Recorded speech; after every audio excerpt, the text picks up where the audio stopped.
So you just bought yourself a newfangled MacBook, but you go, hey, wait a second, these ports are different. What gives? Well, you're encountering the change to USB-C, which is probably going to be the standard on most devices in a couple of years. Now, this is great because Thunderbolt 3, which is based off of USB-C, is really fast. But if you're like me and you use a lot of legacy peripherals like card readers, like plugging in your iPhone, which for some reason Apple doesn't include a USB Type-C to Lightning cable in the iPhone, I could go on forever. The point is USB-C is a bit complicated. So what do? Well, you might go on Amazon and look at some of the dongles they have for sale. That's exactly what I did. And I went ahead and bought 6 dongles. Did I actually buy 6 dongles? So I went ahead and bought a bunch of dongles off of Amazon. They all suck. First, I'm going to outline my requirements for a dongle. Now, I'm a photographer, so that means I'm working with a lot of SD cards and compact flash cards. There is no one dongle to do it all, so I've accepted the fact that you might have to get a couple different ones. Now let's put these dongles into 3 different categories. Number 1, the USB-C to USB-A adapters. They're basically just a simple adaptation of old school USB to new school USB. The next category are the actual dongles. These are the ones that have a short, non-detachable cable, and they provide you with maybe a couple USB slots, maybe an SD. And the third category are these. I don't really know what to call these, but they sort of exist like a box on the side of your computer.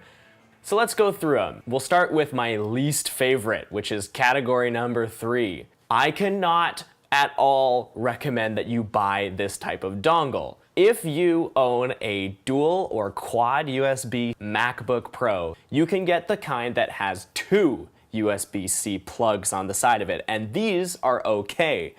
You can't use the single port ones like I have here. They all suck. They all torque against the USB port. None of them are secure unless you're working on a Surface, and I'm often using this laptop in my lap after all. Please stay away from these. They have terrible read and write speeds, and they're made like crap. One of them even had a busted in USB plug. Please avoid these at all costs. Moving on to the next category, the traditional dongle. So these are the most popular ones, but you have to be really careful. There's a lot of different kinds. These first ones that we're gonna look at are from Mokin or Mokeen. I don't really know how you say that. These ones are interesting. One comes with an SD card slot and a micro SD card slot. The other one comes with a USB Type-C so that you can charge your laptop while you're using the dongle. Here's the kicker. Both the plugs on these are terrible and could potentially ruin your MacBook's port. Do not buy these. They are garbage. Next up, we have the StarTech. It has 3 card slots in it, and I thought that this would be a great solution since I could carry this single card reader around and it would work for everything. But I can't recommend this dongle either. The USB plug, albeit a bit better, does have quite a bit of play. As you can see here, it's already started to scrape off some of the label off my compact flash card, and the SD card slot is upside down. Oh, did I mention that almost all of these dongles have the SD card slot upside down? What is going on? Anyways, this one's crap, don't buy it. Now, this is one that I could possibly recommend. I don't know how you pronounce this name.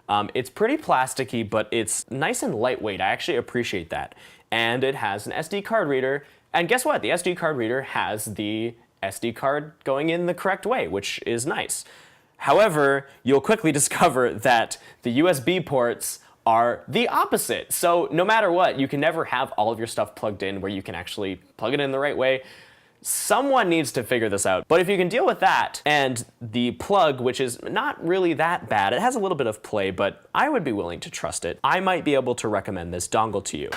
Now, moving on to the final category, USB-C to USB-A adapters. I'm happy to report that they work really well. Until they come up with some better dongles, this is the only one that I'm willing to rely on. It plugs pretty nicely into the MacBook. It doesn't have tons of play. The problem with these ones is you only get to interface one device at a time, so no charging, no multi-plugins. They're pretty lightweight, so they don't torque on the plug too much.